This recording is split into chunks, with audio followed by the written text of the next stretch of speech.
Hello friends, welcome to Educency Hub. साथियों, आज 30 सितंबर 2024 का द हिंदू एनालिसिस देखेंगे हम। कल संडे था और संडे को एडिटोरियल नहीं आते हैं और इतने अधिक रेलेवेंट न्यूज़ भी नहीं थे कि हम उन्हें कवर करें। लेकिन जिस भी संडे को इम्पोर्टेंट न्यूज़ और इन्फॉर्मेशन होगी हम उसको डेफिनेटली करेंगे।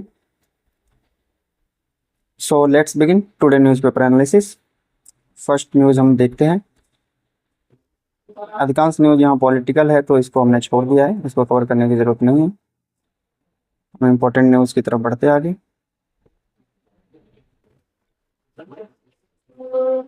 फर्स्ट न्यूज़ है हमारा, PM urges participation in create in India challenges, says it is a huge platform. ठीक है, यहाँ पर आप देख सकते हैं कि प्रधानमंत्री जो है उन्होंने अपने मन के कार्यक्रम में इसका जिक्र किया है और इसमें बताया है कि ये एक कैसे अपॉर्चुनिटी साबित हो सकता है। जो 25 चैलेंजेस है क्रिएट इन इंडिया का, उसमें भागीदारी लेने की बात की है युवाओं से और लोगों से।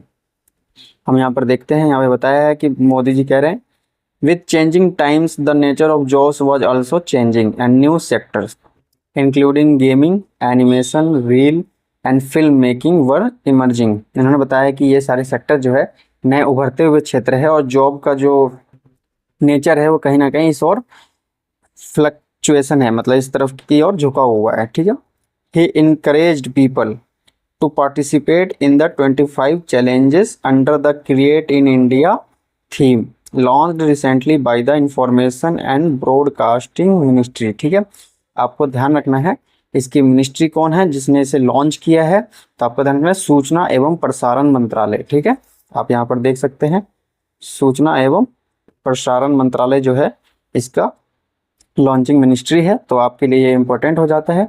और इसके अंतर्गत कितने चैलेंज शामिल किए गए, तो इसके अंतर्गत 25 चैलेंज शामिल किए गए हैं। ठीक है, इसका जो मेन थीम है उसका नाम ही है क्रिएट इन इंडिया। ठीक है, if you can perform well in any of these skills your talent can get a very big platform. उन्होंने बताया कि अगर आपके पास कोई भी स्किल है तो आप इस पर आएंगे तो ये आपको एक बड़ा प्लेटफॉर्म देगा। और यहाँ पे जिक्र है कि if you are a part of band working for community radio then too there is a huge opportunity. इन क्षेत्रों में भी आपके लिए अवसर है, ऐसा mister Modi said in his monthly Mann Ki बात। आपको पता होगा मन की बात कार्यक्रम है जो रेगुलरली मंथ के लास्ट में होता है, तो ये कल संडे को हुआ था, इसमें इनका क्रिएट इन इंडिया का जिक्र हुआ है। ठीक है, अब यहाँ पर आप देख सकते हैं create in India challenges focused on music, education and even on anti piracy. इन सारे क्षेत्रों पे क्या है फोकस करता है क्रिएट इन इंडिया जो चैलेंज है। ठीक है, यहाँ पे बताया गया है कि आप लॉगिन कर सकते हैं इस वेबसाइट से websindia.org। ठीक है, websindia.org। I especially urge the creator in the country to ensure participation and bring their creativity to the fore। मतलब अपनी क्रिएटिविटी को क्या है इस पर रख सकते हैं, यहाँ पर चैलेंज में भाग ले सकते हैं। ठीक है, तो ये एक अच्छा अवसर के रूप में बता रहे हैं कि जो क्रिएट इन इंडिया के 25 चैलेंजेस है इसमें ज़रूर अपनी भागीदारी निभाए। अगर आपके पास भी कोई क्रिएटिविटी है, कोई ऐसा आइडिया है इन सभी 25 चैलेंजेस पे, तो ज़रूर एक बार साइट पर विजिट करके पार्टिसिपेट कर सकते हैं। यहाँ पे बताया जा रहा है कि 2024 जो है वो 10 साल पूरे कर रहा है मेक इन इंडिया का। ठीक है, campaign that benefited the poor and middle class, the micro small and medium enterprise. इन्होंने बताया कि इससे जो छोटे, गरीब और मध्यम उद्यमी थे उन सबको फ़ायदा मिला है और इसने turning India into a manufacturing power house. इन्होंने बताया कि भारत जो है विनिर्माण का पावर हाउस बन गया है, उसमें बदलने में काफ़ी योगदान दिया है मेक इन इंडिया ने। हम देखेंगे इसको आर्टिकल में भी, इसी पर एक आर्टिकल भी आया हुआ है मेक इन इंडिया पर, हम उसमें चर्चा भी करेंगे कि मेक इन इंडिया कहाँ तक सफल रहा है, क्योंकि इससे पहले भी अक्सर सवालों में पूछा जाता रहा है कि मेक इन इंडिया का क्या परिणाम रहा, यहाँ अपने उद्देश्यों में कहाँ तक सफल रहा है। इस तरीके के सवाल आ चुके हैं, हम इसको देखेंगे कि आर्टिकल में कहाँ तक मेक इन इंडिया सफल रहा है। फिलहाल के यहाँ पर जो हमें न्यूज़ ध्यान में रखना है वो है क्रिएट इन इंडिया। ठीक है, इसको आपको अच्छे से समझना है, create in India challenges. Next जो न्यूज़ है वो है navy chief hold talk on strategic tie with official in Greece. Greece आप जानते हैं यूनान। ठीक है, यूनान के साथ जो है हमारे नौसैनिक के जो मुखिया हैं, कह सकते हैं मुख्य जो नौसेना अधिकारी हैं, उनका नाम है दिनेश के त्रिपाठी। ठीक है, आप ध्यान रखेंगे। इन्होंने हाल ही में ग्रीस विजिट किया है, नेवी चीफ एडमिरल दिनेश के त्रिपाठी। ठीक है, just concluded visit to Greece. ठीक है, यहाँ पर हमने किन मुद्दों पर बात करी है, यहाँ पर देख सकते हैं हम। Discussion focused on strengthening strategic and operational ties. ठीक है, अपने जो रणनीतिक साझेदार है उसको मजबूत करना है, और इन्हांसिंग बायलेटरल मिलिट्री कोऑपरेशन, जो द्विपक्षीय सैनिक सहयोग होता है उसको बढ़ाना। टैकलिंग इन्वॉल्विंग मैरीटाइम चैलेंजेस, जो भी समुद्री क्षेत्रों से आने वाली चुनौतियां होती है उसको टैकल करना साथ में सहयोग करके। Collaborative approach towards a stable and secure Mediterranean and Indian ocean region. ठीक है, जो भूमध्य सागर का क्षेत्र है और जो हिंद महासागर वाला जो क्षेत्र है, इन सब क्षेत्रों में सिक्योर करना, और ट्रेड को, जो बायलेटरल ट्रेड है, या कह सकते हैं कि हम मैरीटाइम चैलेंजेस से इनको हैंडल करने को लेकर दोनों देशों के बीच में वार्ता हुई है। तो आपको ध्यान रखना है कि हाल ही में नेवी चीफ किस देश पे विजिट पे गए थे। नेक्स्ट हम आगे बढ़ते हैं। साथ ही यहाँ पर साइंस एंड टेक्नोलॉजी से रिलेटेड कह सकते हैं कि हम अच्छा सा जानकारी इंफॉर्मेशन दिया हुआ है, हमें इसको देखना जरूरी है। डार्क मैटर आप लोगों ने सुना होगा, डार्क मैटर, इसी से संदर्भित एक टर्म यहाँ पे यूज हुआ है, न्यूट्रिनो फॉग। ठीक है, डार्क मैटर अलग है, इसी से इसको भी हम देखेंगे, इस पर रिसर्च चल रहा है, उसके जो कुछ प्रोजेक्ट्स है, जो एक्सपेरिमेंट हो रहे हैं उनके नाम भी देखेंगे हम। लेकिन न्यूट्रिनो फॉग क्या होता है पहले ये देख लेते हैं। जैसे न्यूट्रिनो जो होते हैं कण होते हैं, सूक्ष्म कण होते हैं, जो कि नॉर्मली दिखाई नहीं देते हैं। तो ये ब्रह्मांडीय क्षेत्र में, अंतरिक्ष में जो है ऐसे कण होते हैं जो दिखाई नहीं देते हैं, पर इनका जो प्रभाव होता है वो अंतरिक्ष पे, उसकी गतिविधि पर, ब्रह्मांडों की जो संरचना है उस पर पड़ता है। ठीक है, तो जब ये छोटे छोटे कण बहुत सारे एक जगह पर इकट्ठे हो जाते हैं और इसके कारण क्या होता है, धुंध क्रिएट हो जाता है। ठीक है, धुंध आपने नॉर्मली फॉग जानते हैं, उसकी वजह से जो है स्पष्ट विजिबिलिटी नहीं होती है, दिख नहीं पाता उस तरफ, कह सकते हैं कि। तो ये कण जो है इसी टाइप का जब एक फॉग बन जाते हैं तो इसी को कहते हैं न्यूट्रिनो फॉग। ठीक है, तो आपको ध्यान रखना ये एक ब्रह्मांडीय परिघटना है। ठीक है, तो न्यूट्रिनो फॉग आप समझ गए होंगे कि ब्रह्मांड में मौजूद ऐसे सूक्ष्म कण जो कि धुंध के रूप में क्रिएट हो जाते हैं, तो वो न्यूट्रिनो फॉग कहलाते हैं। ठीक है, हमें यहाँ पर देखना है कि डार्क मैटर से रिलेटेड क्या बातें की गई है। यहाँ पे आप देख सकते हैं कि यहाँ पर एक एक्सपेरिमेंट की बात की गई है। यहाँ पर सबसे पहले तो शिकागो और साओ पाउलो जो कॉन्फ्रेंस हुआ था, वहाँ पर दो जो वैज्ञानिक कह सकते हैं कि उन्होंने बताया कि हम 200 उन लोगों के साथ थे जिन्होंने कि डार्क मैटर से रिलेटेड एक्सपेरिमेंट कर रहे थे। उन्होंने बताया है इस एक्सपेरिमेंट के बारे में, इसका नाम है लक्स जैपलिन एक्सपेरिमेंट। आप देख सकते हैं लक्स जैपलिन एक्सपेरिमेंट। ठीक है, आपको ध्यान रखना है किस क्षेत्र से रिलेटेड रिसर्च कर रहा है, क्योंकि अक्सर यूपीएससी या वगैरह एग्जाम में पूछा जाता है लक्स जैपलिन। अब वहाँ पे दे सकता है कि जीन एडिटिंग, डार्क मैटर, है ना, या फिर स्पेस टेक्नोलॉजी, कुछ भी दिया जा सकता है वहाँ पर। तो आपको ध्यान रखना लक्स जैपलिन एक्सपेरिमेंट जो है वो चल रहा है अमेरिका में 1.5 किलोमीटर जमीन के नीचे। ठीक है, earth surface at the Sanford underground research facility in South Dakota US. ठीक है, एक तो आपको इसकी लोकेशन ध्यान रखनी है कि लक्स जैपलिन एक्सपेरिमेंट किससे रिलेटेड है और ये क्या कर रहा है। यहाँ पर क्या बात हुई है, identity of the particles that made up dark matter. ठीक है, क्वांटम फिजिक्स हो या खगोल शास्त्र हो, इस तरीके की चीज़ों में आपको ध्यान रखना, dark matter, particles, lux Zeppelin experiment, ये सब आपस में रिलेटेड है। ठीक है, identity of the particles that made up dark matter. ठीक है, इन्होंने क्या किया है, डार्क मैटर को पहचानने के लिए उस पर बातचीत की, लेकिन बताया कि it was a null result, फिर भी पता नहीं चल पाया। तो डार्क मैटर क्या होता है, डार्क मैटर का मतलब मैटर से आप समझ सकते हैं पदार्थ, एक ऐसा पदार्थ है जो दिखाई नहीं देता, ये भी दिखाई नहीं देता है। ठीक है, इनविजिबल होता है पूरा का पूरा। और ये किस कण से बना है, ये किस पार्टिकल से बना है, अभी तक यही मालूम नहीं हो पाया है वैज्ञानिकों के द्वारा। ये एक ऐसे मैटर होता है कि ऐसे कह सकते हैं कि ऐसा पदार्थ होता है ना कि जो कि सूरज की रोशनी जो होती है, ना ये लाइट को ऑब्जर्व करता है, मतलब अपने अंदर ना समाहित करता है, और ना ही उसको रिफ्लेक्ट करता है, जिसकी वजह से इसको पहचानना मुश्किल हो गया है।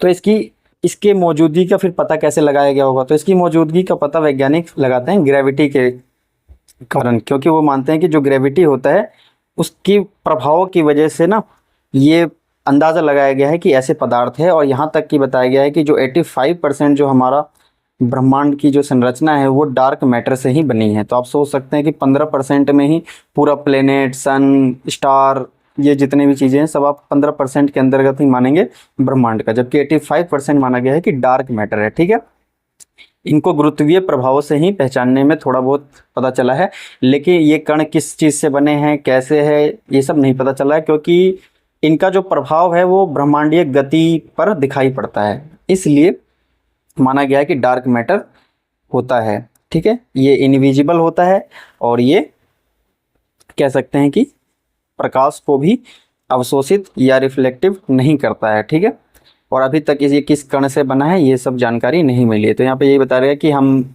यहाँ पर रिजल्ट तो कुछ नहीं निकला, लेकिन ये पता चल गया कि कुछ ऐसे कण हैं जो कि डार्क मैटर तो नहीं हो सकते हैं। Particle identity was but suggested which identity the particle could not have. ऐसे पार्टिकल का पता चला है कि जो कि डार्क मैटर तो नहीं हो सकते, बस इतना जानकारी मिला है, लेकिन डार्क मैटर किस कण से बना है, कैसा है, ये सब नहीं पता। अभी हमें ये भी देखना है कि LZ आपने देखा जो चल रहा था अमेरिका में, अब इसी से जुड़ा हुआ बताया गया है कि ऐसे एक्सपेरिमेंट और भी देशों में चल रहे हैं, जिसका नाम Xenon NT in Italy, Panda X4T, ठीक है, पांडा X4T इन चाइना। तो आपको देखना पांडा X4T, जिनोन एनटी, ठीक है, या फिर यही आ जाए सेम टू सेम लिखा हुआ लक्स जैपलिन। ठीक है, तो आपको ध्यान रखना है कि ये सारे के सारे पार्टिकल्स थ्योरम से रिलेटेड है, खगोलीय विज्ञान से संबंधित है, डार्क मैटर से रिलेटेड है, तो आप आसानी से चूज कर पाएंगे।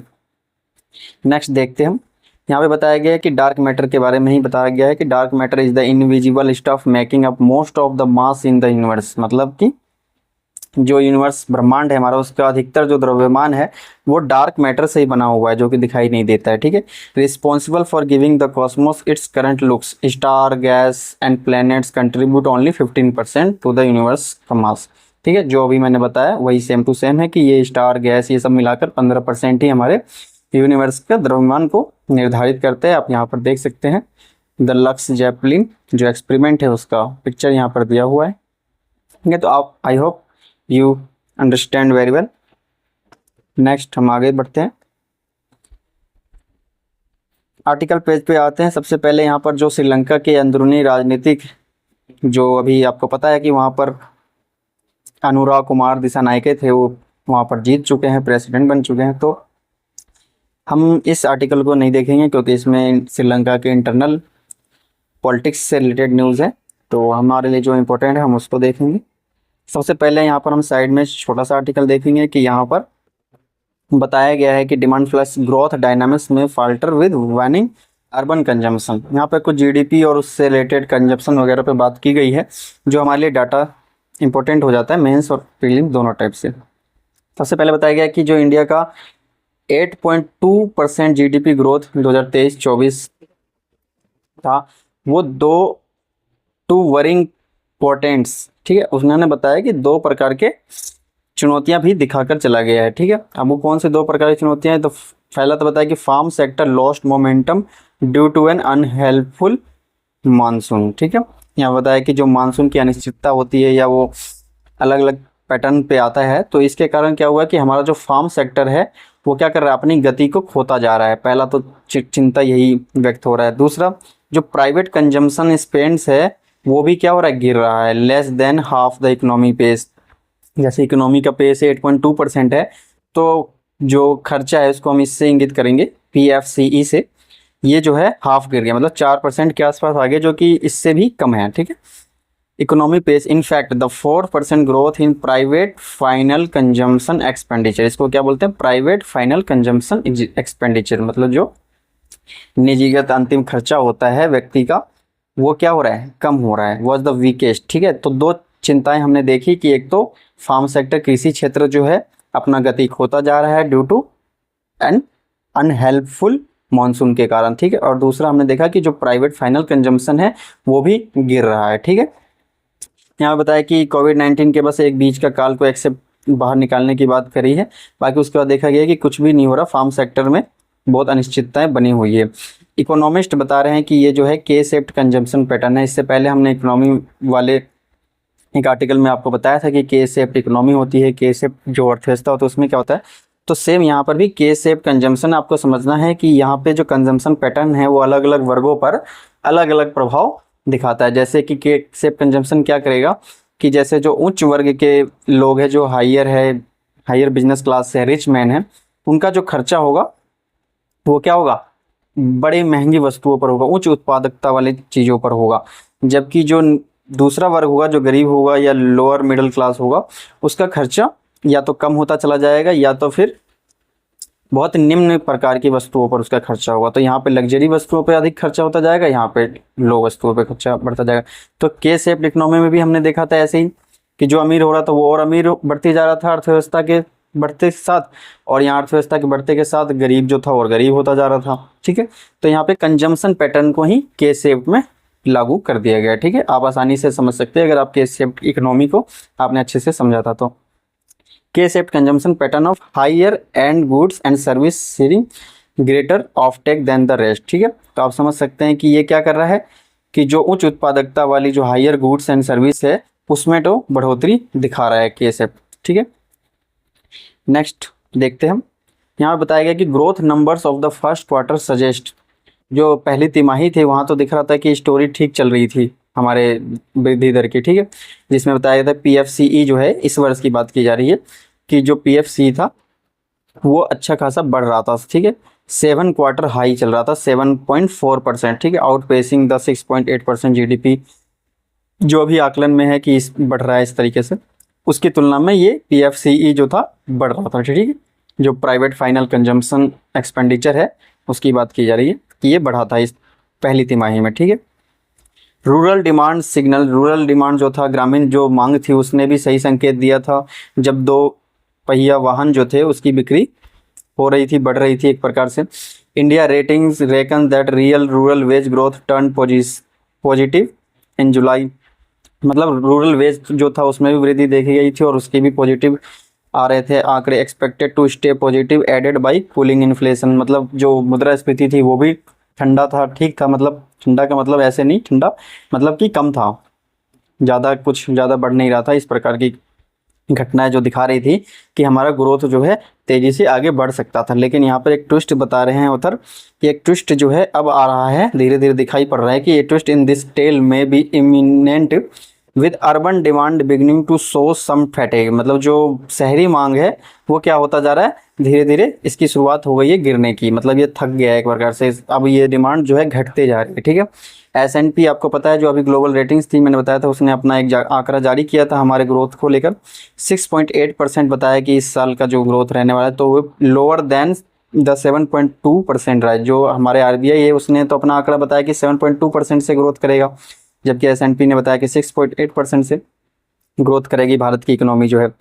तो आप देख सकते हैं कि यहाँ पर high interest rates are tempering urban demand, यहाँ पे बताया गया है कि जो शहरों में उच्च ब्याज दर है उसके कारण जो है शहरी मांग गिर रही है, ये कारण बताया गया, आपको ध्यान रखना है। High interest rates are tempering urban demand. ठीक है, तो आप समझ सकते हैं कि ये जो ट्विस्ट है अर्बन साइड से आ रहा है। ठीक, इसके कारण ऑथर बता रहे हैं कि जो हमारा पेस चल रहा था, जो हमारी गति चल रही थी इकोनॉमिक वृद्धि की, अच्छी मांग बनी हुई थी, वो क्या हो रहा है, इसके कारण गिरते हुए बढ़ रहा है आगे। तो हमें बताया गया कि द ट्रेंड्स वारंट्स, ये जो ट्रेंड जा रहा है ये खतरा है और इस पर हमें विचार करना चाहिए, फाइनेंस मिनिस्ट्री को सोचना चाहिए, पॉइंटिंग करना चाहिए। ठीक है, और नीति बनानी चाहिए कुछ बेहतर। यहाँ पे बताया गया ऑथर के द्वारा कि ये सब तो चल रहा है, लेकिन हम एक उम्मीद कर सकते हैं कि होप दैट फेस्टिव फरवर को ट्रिगर अ कोर्स रिवर्सल, मतलब जो अभी आपको पता है फेस्टिव सीजन आने वाला है, अभी लगातार फेस्टिव पूरा मंथ चलने वाला है, तो इसमें क्या है कि बताया गया कि जो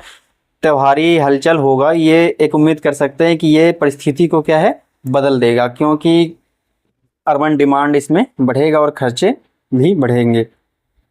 तो कुल मिलाकर आप देख सकते हैं PFCE क्या था, यहाँ पे अर्बन डिमांड, रूरल डिमांड क्या इकोनॉमी में चल रहे थे, कुछ फैक्ट्स एंड डाटा हमने नोट किया। नेक्स्ट आर्टिकल देखते हैं जो कि काफ़ी अच्छा आर्टिकल है और कह सकते हैं कि एनवायरनमेंट और एग्रीकल्चर सेक्टर को दोनों को मिलाकर यहाँ पर शामिल किया गया है, जो कि आपके लिए काफ़ी रेलिवेंट है। कॉमन प्रैक्टिस, आपने ये सब सुना, सामान्य प्रथा। ठीक है, आपको यहाँ पे समझने का मौका मिला है कि कॉमन प्रैक्टिस क्या होता है। ठीक है, यहाँ पे जो एग्रो फॉरेस्ट्री या एनवायरनमेंट से रिलेटेड जो इसमें आएगा, आपको ध्यान में कॉमन प्रैक्टिस एक शब्द यूज होता है बेसिकली कार्बन क्रेडिट फाइनेंसिंग के क्षेत्र में। ठीक है, इसमें क्या होता है कि सामान्य प्रथा एक ऐसी चीज़ है, मान लीजिए कि आप एक किसान है और अपने खेत में पेड़ लगाते हैं, ठीक है। इससे क्या होता है कि वो कार्बन को सिक्वेट करता है, मतलब सोखता है, सिंक करता है। तो आपने कहीं ना कहीं कार्बन उत्सर्जन को कम करने में वैश्विक रूप से अपनी थोड़ी सी तो भागीदारी निभाई। लेकिन आपने ये जो पेड़ लगाए ये एक सामान्य प्रथा है, क्योंकि इसका कभी पहले से भी मुआवजा या फाइनेंशियल असिस्टेंस नहीं मिलता रहा था, तो इसको माना जाएगा कॉमन प्रैक्टिस। आपको कब नहीं माना जाएगा कॉमन प्रैक्टिस? जब आप कोई नई तकनीक के माध्यम से, मतलब कुछ ऐसा करे जो पहले से नहीं चला आ रहा था, और उस तकनीक के माध्यम से आपने कोई पेड़ लगाया या कोई बहुत सारे वन बढ़ाए, तो उसको माना जाएगा कि आपने नया तरीका अपनाया है जो कि पर्यावरण से कार्बन को कम करने में हेल्पफुल हो रहा है। तब माना जाएगा कि ये कॉमन प्रैक्टिस नहीं है, मतलब सामान्य प्रथा नहीं है। तब आपको क्या मिलता था? कार्बन क्रेडिट मिलता था। कार्बन क्रेडिट मिलता था आपको, आपने ये सब सुना होगा, कार्बन क्रेडिट, ठीक है। इन्वायरमेंटल गोल्स वगैरह में आप पढ़ते होंगे, एनवायरमेंट स्टैटिक में, ठीक है। तो यहाँ पर ऑथर यही बात कर रहे हैं कि जो हमारे पास तो बहुत सारे जो सीमांत और लघु किसान हैं वो तो इस प्रकार की खेती करते हैं और बहुत सारे पेड़ लगाते हैं, तो क्यों ना हम कॉमन प्रैक्टिस जो टर्मिनोलॉजी है इसको रीडिफाइन करें और सही से डिफाइन करके ये बताएं कि इन लोगों को भी शामिल करें, ताकि इन लोगों को भी फाइनेंशियल असिस्टेंस हो सके और देश की इकोनॉमी में भागीदारी कर सके। तो इसको ही हमें समझना है। कॉमन प्रैक्टिस आपको आई होप समझ में आ गया होगा। तो हमें देखना है कि क्या ऑथर यहाँ पर कह रहे हैं। सबसे पहले हम देखते हैं कि India's vast potential in agro forestry. Agro forestry का मतलब है खेती के साथ ही वन टाइप का भी कुछ चीज़ जुड़ा होना, जैसे कृषि वानिकी सुना होगा, कृषि वानिकी शब्द है नॉर्मली इंग्लिश में। India's vast potential in the agroforestry sector is a unique opportunity to integrate with carbon finance project through afforestation, reforestation या revegetation। ये सब के सब शब्द है, वनीकरण से संबंधित है, वनस्पति लगाना, हरित पर्यावरण बनाने के लिए एक इनिशिएटिव है। ARR इनिशिएटिव कहते हैं इसको, ध्यान रखेंगे आप। एफॉरेस्टेशन, रिफॉरेस्टेशन एंड रिवेजिटेशन, ठीक है। ये शब्द कई बार उपयोग में आएगा, तो आपको ध्यान रखना है ARR इनिशिएटिव इसी शब्द का फुल फॉर्म है, ठीक है। यहाँ पर बताया गया कि there is a possibility to expand the area under the agroforestry from the current 28.4 million hectare. बताया गया है कि ये जो अभी एग्रो फॉरेस्ट्री का जो करंट हमारा चल रहा है हेक्टेयर, वो है 28.4 मिलियन हेक्टेयर, जिसको कि 2050 तक क्या कितना करना है? कृषि वानिकी का जो क्षेत्र है वो करना है 53 मिलियन हेक्टेयर्स बाई 2050, ठीक है। तो आप ये डाटा राइट डाउन कर सकते हैं। इसके अलावा बताया गया कि एग्रो फॉरेस्ट्री जो है, जो हमारा कृषि वानिकी है, वो हमारे जो भारत की कुल भूमि है उसमें 8.65% of India's total land area, ठीक है, और contribute 19.3% of the countries carbon stocks, ठीक है। जो कार्बन स्टॉक्स है उसका ये 19.3% तक योगदान करता है। तो ये सारे डाटा आपको नोट डाउन कर लेना है। आप एनवायरनमेंट से रिलेटेड क्वेश्चंस को लिखने में भी यूज कर सकते हैं। एग्रो फॉरेस्ट्री से रिलेटेड सवाल कृषि वानिकी पर आते हैं तो आप बेहतर तरीके से हैंडल कर सकते हैं। Agro forestry plays a significant role in environmental sustainability and economic development. यहाँ बताया गया कि एक बहुत महत्वपूर्ण रोल निभाता है पर्यावरणीय विकास और सतत विकास के लिए।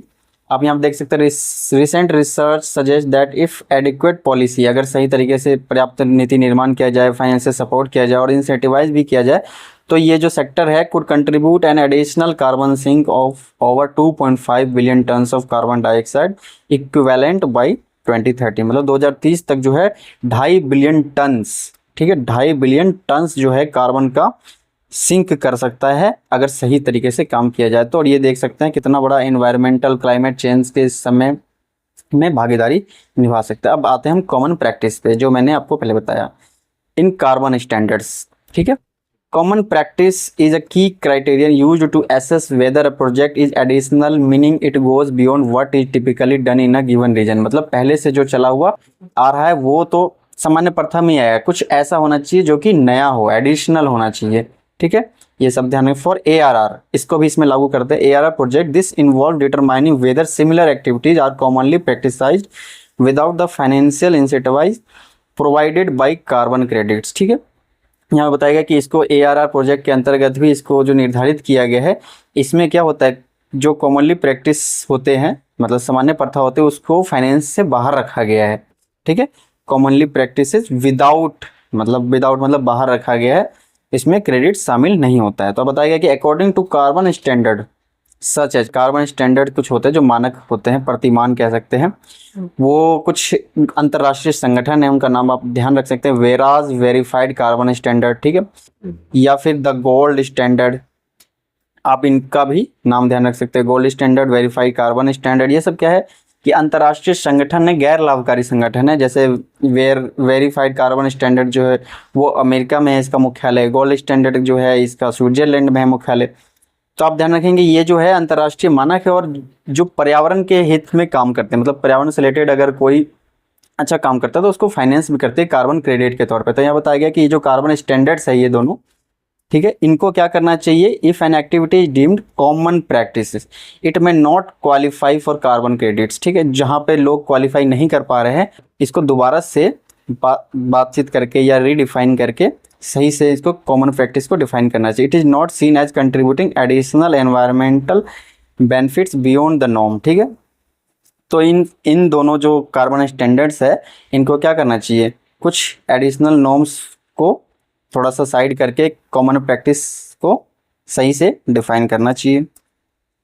आगे बताया गया कि जैसे और देशों में तो क्या होता है, लैटिन अमेरिका, अफ्रीका में तो बड़े बड़े क्षेत्र हैं, तो वहाँ पर क्या होता है कि आसानी से कार्बन क्रेडिट का साफ साफ दिखाई दे देता है कि हाँ ये किसान तो है बहुत बड़ी मात्रा में कार्बन को जो है सिंक करता है, तो फायदा होता है वहाँ के लोगों को। लेकिन बताया गया कि इसके विपरीत जो इंडिया में है वो अलग इस परिस्थिति में। In contrast India is characterise by small and fragmented land holdings, मतलब काफ़ी छोटे छोटे किसान हैं यहाँ पे जिनके पास 2 हेक्टेयर से भी कम भूमि है। देख सकते हैं रिसेंट डाटा इंडिकेट 86.1% जो है इंडियन फार्मर्स जो है वो काफ़ी छोटे और लघु और सीमांत किसान हैं, ठीक है, जिनके पास लेस देन 2 हेक्टेयर से 2 हेक्टेयर से भी कम भूमि है। तो ये these farmers often engage in agro forestry, जबकि ये सब फार्मर जो है एग्रो फॉरेस्ट्री में भी शामिल है। हाँ, नॉन सिस्टमेटिक मतलब गैर तरीके से हैं, स्कैटर्ड मैनर है, planting trees along side crops, जो फसल लगाते हैं उसके साइड साइड से वो ट्री भी लगा देते हैं, planting trees on small patches of fallow land, मतलब थोड़े थोड़े से टुकड़ों टुकड़ों में ये काम करते हैं। अब इसके कारण क्या होता है कि ये सब क्या है, this practice may not meet, मतलब इनको क्या होता है कोई भी फाइनेंशियल हेल्प नहीं मिल पाती है किसी प्रकार से। आप देख सकते हैं यहाँ पे the additional criteria set by current carbon standard, जो भी एडिशनल क्राइटेरिया का मतलब आप समझ सकते हैं, एक तो कॉमन प्रैक्टिस हो गई, एडिशनल करना है कुछ एडिशनल, तो ये जो क्राइटेरिया सेट किया हुआ है कार्बन स्टैंडर्ड्स ने, ये क्या है, इसके कारण इनको कोई भी लाभ नहीं होता, because they are perceived as the common, क्योंकि इनको माना जाता है ये कॉमन है। जो हमारे किसान अपने खेत के साथ साथ में प्लांटिंग ट्री करते हैं या भी कुछ भी एग्रो फॉरेस्ट्री का करते हैं, तो उसमें इनकी क्या माना जाता है, ये कॉमन है, ना कि इनको एडिशनल माना जाता है with in the Indian context. तो अब यहाँ पे ऑथर बता रहे हैं कि इसके कारण क्या होता है कि इनको कोई लाभ नहीं पहुंच पाता। This present a significant challenge as it effectively exclude a large number of Indian farmers from participating in ARR carbon finance project. इसके कारण बहुत सारे भारतीय किसान जो है वो ARR कार्बन फाइनेंस प्रोजेक्ट्स में क्या है भागीदारी नहीं निभा पा रहे, thereby denying them the opportunity to earn additional income from carbon credits। इसके कारण उनका जो अवसर था कि वो कार्बन क्रेडिट्स प्राप्त कर सकते थे, एडिशनल इनकम ले सकते थे, वो भी क्या हो जाता है, खत्म हो जा रहा है यहाँ पर, ठीक है। अब आगे हम देखेंगे कि यहाँ पर ऑथर अपनी चिंता को कैसे बता रहे हैं। यहाँ पर बताना चाह रहे हैं कि revising and consideration of the common practice standard. अब इसको क्या करना है, दोबारा से रिवाइजिंग करना है, इसको समझने की जरूरत है इंडिया के पर्सपेक्टिव से। To accommodate the fragmented small holder model prevalent in India would unlock the vast potential for carbon sequestration, ठीक है, मतलब जो इंडिया का ये जो अपॉर्चुनिटी है इसको दोबारा से समझ के सही तरीके से रीडिफाइन करके हम छोटे छोटे जो किसान है हमारे उनको लाभ पहुंचाकर हम एक प्रकार से कार्बन जो सोखने की, जो सिक्वेस्ट्रेशन करने की जो हमारी पोटेंशियल है उसको हम अनलॉक कर देंगे। अनलॉक करने का मतलब ये बहुत बड़ा क्षेत्र खुल जाएगा जो एनवायरनमेंट की दृष्टि से काफ़ी हेल्पफुल होने वाला है। This would enable a greater number of farmer to participate in carbon finance projects. बहुत सारे किसान इसमें शामिल होंगे, providing them with additional income भी उनको प्राप्त होगा, contributing to India's climate goals. और ये अंत में क्या करेगा, भारत का जो जलवायु लक्ष्य है उसको प्राप्त करने में भी योगदान करेगा, ठीक है। अब यहाँ पे बताया कि agro forestry when integrated with ARR initiative, जो हमने शुरुआत में देखा, उसके साथ जब हम उसको इंटीग्रेट करते हैं, offer a viable solution to the various challenges, कई प्रकार के चुनौतियों को दूर करने में हेल्प करता है। जैसे भारतीय कृषि क्षेत्र के संदर्भ में बात किया गया, जैसे यहाँ पर प्रोमोटिंग अल्टरनेटिव लाइवलीहुड्स, मतलब एक वैकल्पिक जीवन यापन का साधन मिल जाएगा, प्रोवाइडिंग एडिशनल इनकम जब उनको मिलेगा किसानों को। फिर projects can help address issues such as low productive, जो कम उत्पादकता होता है, इस प्रकार की चुनौती है मुद्दों को भी समाधान दे सकता है। जो हमारा मानसून पर निर्भरता बनी रहती है वो भी कम हो जाएगी। एंड इन्वायरमेंटल डिग्रेडेशन, जो पर्यावरणीय क्षरण हो रहा है उसमें भी एक बेहतर सोल्यूशन बन के आएगा। ये ARR इनिशिएटिव यहाँ पर बताया गया है, ठीक है। इसके अलावा यहाँ पे और भी कुछ जानकारी दी गई है, जैसे बताया गया for farmer grappling with unpredictable weather patterns, fluctuating crop yields, जो फसलों की उत्पादकता है उसमें कम ज़्यादा होती रहती है, साथ में फिर वेदर पैटर्न्स भी अनप्रिडिक्टेबल है, मतलब कि अनिश्चित बना रहता है मौसम। इस सब के कारण क्या होता है, फार्मर्स संकट या मुद्दे जूझते रहते हैं। तो बताया गया कि participating ARR project present a pathway to income diversification, मतलब जो आय है उसमें वो विविधता ला सकते हैं, अपनी एक ही सोर्स पर उनका आय या इनकम टिका हुआ नहीं रहेगा, ठीक है। तो एक अच्छा है, इसको आप मेंस पॉइंट ऑफ व्यू से भी लिख सकते हैं। इनकम डाइवर्सिफिकेशन करना किसानों का बहुत ही जरूरी है, उनकी डबलिंग इनकम करने में भी योगदान करेगा, ठीक है। इसके अलावा बताया कि ये केवल इकोनॉमिक लाभ ही नहीं देगा, बल्कि ARR प्रोजेक्ट जो है ये क्रूशियल इन्वायरमेंटल बेनिफिट्स भी देगा, जैसे कि सॉइल फर्टिलिटी, जो मृदा की उत्पादकता है उसको बढ़ाएगा, उर्वरता बढ़ाएगा।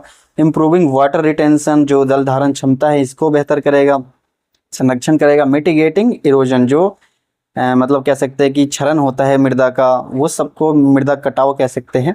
इस प्रकार की चीज़ों से भी बचाएगा और बेहतर करेगा, एनवायरमेंटल बेनिफिट्स प्रदान करेगा ये ARR जो इनिशिएटिव है। अब यहाँ पे ऑथर लास्ट में फिर से इसको कह रहे हैं कि revising the common practice guidelines to be more inclusive of Indian agro forestry practices will enable millions of small and marginal farmer to participate in ARR project. इसको दोबारा से रिवाइजिंग करें, दोबारा से इस पर विचार करें और इसको सही तरीके से इंडियन एग्रो फॉरेस्ट्री प्रैक्टिसेस के हिसाब से गाइडलाइन तैयार करें, ताकि बहुत सारे जो स्मॉल और मार्जिनल किसान हैं वो भी ARR में पार्टिसिपेट कर सके। और इससे क्या होगा, boost to income of millions of rural household, जो घरेलू ग्रामीण बहुत सारे परिवार है लाखों में, उनको फायदा होगा और ultimately contributing to the overall economic and environmental resilience, ठीक है। ओवरऑल जो है हमारे अर्थव्यवस्था और पर्यावरण के लिए जो है अच्छा ही साबित होगा। बताया गया कि यह बहुत ही आवश्यकता है, it is imperative that carbon credit platform such as Verra, gold standard, ये जो हमने बताया पहले कि ये जो स्टैंडर्ड कार्बन स्टैंडर्ड है, ये दो gold standard recognise the need for India centric standard, उनको जरूरत है कि वो भारत केंद्रित मानक तैयार करे, स्टैंडर्ड सेट करे, ठीक है। इसके कारण क्या होगा कि more sustainable and economically prosperous future for India's farmer. यहाँ पर ये बातें बताई गई है कि कैसे हम ARR में भारतीय किसानों को शामिल कर सकते हैं, और आपने कॉमन प्रैक्टिस समझा, ठीक है। इसके अलावा हम नेक्स्ट आर्टिकल देखते हैं। हमने बताया था शुरुआत में कि मेक इन इंडिया क्या अचीव किया है, उससे रिलेटेड भी हम एक आर्टिकल देखने वाले हैं, तो ये आर्टिकल हमारे लिए इंपॉर्टेंट होने वाला है। यहाँ बताया गया है कि 25 सितंबर 2024 को जो है कह सकते हैं कि 10 साल पूरे हो गए, ठीक है, 25 सितंबर 2024 को, क्योंकि ये 2014 में शुरू हुआ था, ठीक है। मेक इन इंडिया जो प्रोग्राम है, यहाँ पे बताया गया है कि make in India policy with 2 objective, 2 जो इसका लक्ष्य था उसके साथ शुरू हुआ था। इसका पहला लक्ष्य जो था वो ये था कि to raise the manufacturing sector share in GDP 25%, मतलब जो कि 15% था उस समय, उसको 25% करना था, मतलब विनिर्माण क्षेत्र को हमारे GDP में 14-15% से बढ़ाकर 25% तक ले जाना इसका पहला लक्ष्य था, ठीक है। अब दूसरा लक्ष्य देखते हैं, to create 100 million additional industrial jobs, मतलब जो औद्योगिक रोजगार है उसमें 100 मिलियन का अतिरिक्त रोजगार करना था, ठीक है, जो कि उस समय 60 मिलियन के आसपास था। ये सब बताया गया। तो हमने 2 लक्ष्य देखा, एक तो 100 मिलियन एडिशनल इंडस्ट्रियल जॉब्स, और दूसरा GDP में योगदान मैन्युफैक्चरिंग का 25% तक लेकर जाना, ठीक है। अब देखते हैं हम यहाँ पर ये कितना अचीव कर पाया, क्या कर पाया कि नहीं कर पाया, ठीक है। बताया गया पॉलिसी आउटकम्स क्या रहे, तो यहाँ पे सबसे पहले तो एक डाटा दिया है NAS का, नेशनल अकाउंट्स स्टैटिक्स का। डाटा के माध्यम से ऑथर बात कर रहे हैं कि इसके माध्यम से समझेंगे कि जो मैन्युफैक्चरिंग रियल ग्रोथ वैल्यू है, ग्रोथ रेट है स्लो डाउन फ्रॉम 8.1 ड्यूरिंग जो 2001 से 12 था उसके बीच कल्पना किया गया। उसके बाद बताया गया कि ये 5.5% ड्यूरिंग 2012 से 23, मतलब पिछला दशक से कह सकते हैं हम कि जो 2001 से 12 था, उस दशक में जो 8.1% था ग्रोथ रेट जो जीवीए का, वो 2012 से 23 के बीच में घटकर 5% हो गया। मतलब 10 की वृद्धि यहाँ पर देखी गई है और ये गिर गई है, ऐसा बताया गया ऑथर के द्वारा। तो आप देख सकते हैं घट ही रहा है। सेक्टर की जीडीपी में जो भागीदारी है वो स्थिर बनी हुई है, स्टैग्नेंट है, जो कि 15 से 17% के आसपास ही घूमती रहती है 3 दशकों से। तो मतलब जो 25% लक्ष्य तक पहुंचाना था, ये तो हमारा कहीं ना कहीं असफल हो गया। तो यहाँ पर आप देख सकते हैं 15-17% के बीच में ही था। स्लाइटली हायर बताया गया कि अभी कुछ समय से जो लेटेस्ट जीडीपी के आंकड़े उसमें थोड़ा सा वृद्धि देखा गया है, और उसमें बताया गया कुछ मेथोडोलॉजिकल चेंजेस किए जिसकी वजह से दिखाई दे रहा है। पर आप समझ सकते हैं ज़्यादा से ज़्यादा 15-17-18% के बीच में ही जो हमारा मैन्युफैक्चरिंग सेक्टर है वो जीडीपी में योगदान दे रहा है। तो कहीं ना कहीं लक्ष्य को 10 साल में 25% तो नहीं कर पाया है, ठीक है, क्योंकि 2025 नज़दीक में आ चुका है। और इसके अलावा यहाँ पे अनएम्प्लॉयमेंट वाला भी देख लेते हैं जो यहाँ पर है। मैन्युफैक्चरिंग का जो एम्प्लॉयमेंट है आप देख सकते हैं हैड डिक्लाइन फ्रॉम 12.6% इन 2011-12 से जो है अब ये कितना हो गया 11.4%। मतलब कि जो पहले 12.6% था एम्प्लॉयमेंट, मतलब जो रोजगार था विनिर्माण क्षेत्र में, वो 2022-23 में कितना हो गया, घट गया, 11.4% हो गया। और अनऑर्गेनाइज जो अनौपचारिक सेक्टर होते हैं मैन्युफैक्चरिंग के, वो मोस्ट एम्प्लॉयमेंट है, ज़्यादातर रोजगार उसी क्षेत्र में है, अनौपचारिक क्षेत्रों में ही है, और ये भी गिर गया, declining by 8.2 million from 38.8 million जो था 2015-16 में, वो कितना आ गया 30.6 मिलियन आ गया है 2022-23 तक। मतलब आप देख सकते हैं कि रोजगार की स्थिति तो गिरती ही जा रही है यहाँ पर।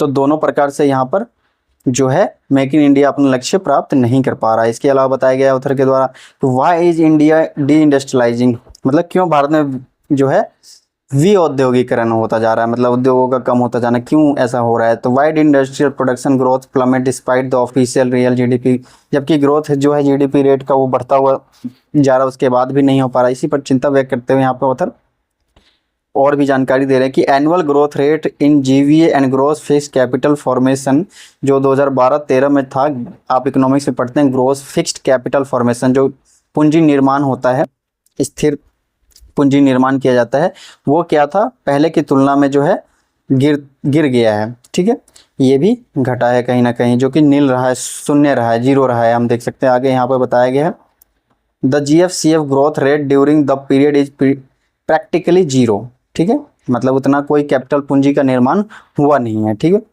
उसके अलावा बताया गया कि और क्या क्या समस्या रही हमारे डिइंडस्ट्रियलाइजेशन, बूमिंग इंपोर्ट्स, मतलब आयात जो है हमारा बढ़ता चला गया है चाइना के साथ अपनी डिमांड को पूरा करने के लिए, ठीक है, तो आयात हो गया बहुत ज़्यादा। उसके बाद GFCF जो था वो नील रहा। मेक इन इंडिया की आप जब असफलता बताएंगे तो वहाँ पर आप ये दिखा सकते हैं कि GFCF की जो वृद्धि थी वो क्या थी, जीरो। उसके अलावा इंपोर्ट जो था वो काफ़ी ज़्यादा था, और साथ में जो घरेलू इन्वेस्टमेंट था वो भी नहीं था, did not domestic investment grow under make in India, ठीक है, मतलब डोमेस्टिक इन्वेस्टमेंट भी अधिक नहीं था। यहाँ बताया गया कि वर्ल्ड बैंक का जो ईज ऑफ डूइंग बिजनेस था उसमें तो हमने बहुत सुधार किया था, 142 से हम 163 पे आ गए थे 2019-20 के दौरान।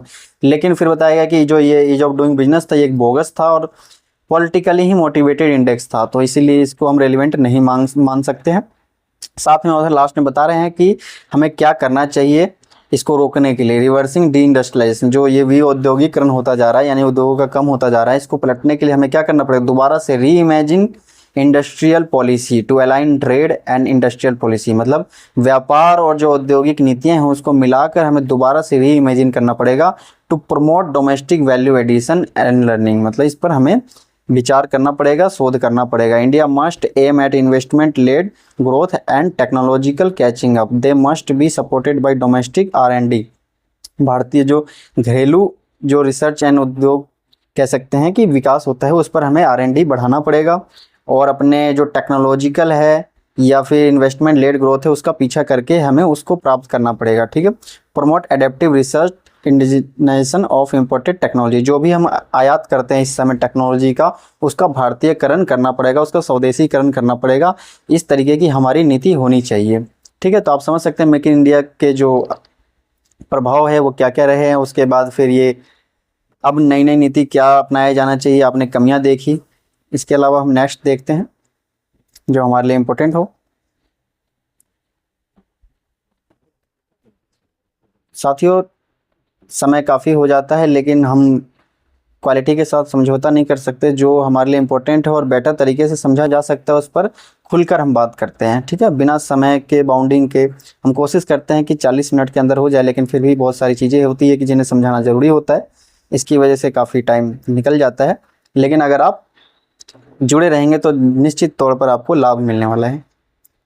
यहाँ पर देख सकते हैं कि नेपाल में इन दिनों फ्लड चल रहा है, ठीक है, फ्लड जिसके कारण बिहार में भी अलर्ट जारी किया गया है। तो आप ध्यान रखेंगे कि जैसे मैं बताता रहा हूँ कि फ्लड, फायर जोन, ये सब तरीके वर्ल्ड लेवल पे कहाँ कहाँ चल रहा है, तो आपको बस माइंड में रखना है कि हाँ, फ्लड अभी इन क्षेत्रों में आया हुआ है। यहाँ पर देख सकते हैं पुर्तगाल में जो है वो एक डिमॉन्स्ट्रेशन, धरना प्रदर्शन चल रहा है, इसमें अनकंट्रोल्ड इमिग्रेशन को लेकर, ठीक है, ठीक है। तो आपको ध्यान रखना है कि कहाँ पर इस तरीके के मुद्दे आते हैं तो वो पूछ लिया जाता है कि कहाँ पे अनकंट्रोल इमिग्रेशन को लेकर ऐसा अभी हाल फिलहाल में प्रदर्शन हुआ है। ये हरिकेन हेलेना जो है, आपको ध्यान रखना, हरिकेन हेलेन ये अभी अमेरिका में आया हुआ। अमेरिका के किस क्षेत्र में आया है? दक्षिण पूर्व क्षेत्र में आया, ठीक है, state across the south eastern US, ठीक है। और ये एक स्टॉर्म है, हरिकेन आप जानते होंगे, अमेरिका में इसको हरिकेन बोलते हैं। तो ये फ्लोरिडा रीजन में अभी इसने थोड़ा सा तबाही मचा रखा है। तो आपको ध्यान रखना, हरिकेन हेलेन कहाँ पे आया है? अमेरिका के रीजन में आया है, ठीक है। नेक्स्ट हम आगे बढ़ते हैं। तो साथियों, आज के लिए बस इतना ही। Thank you, have a nice day.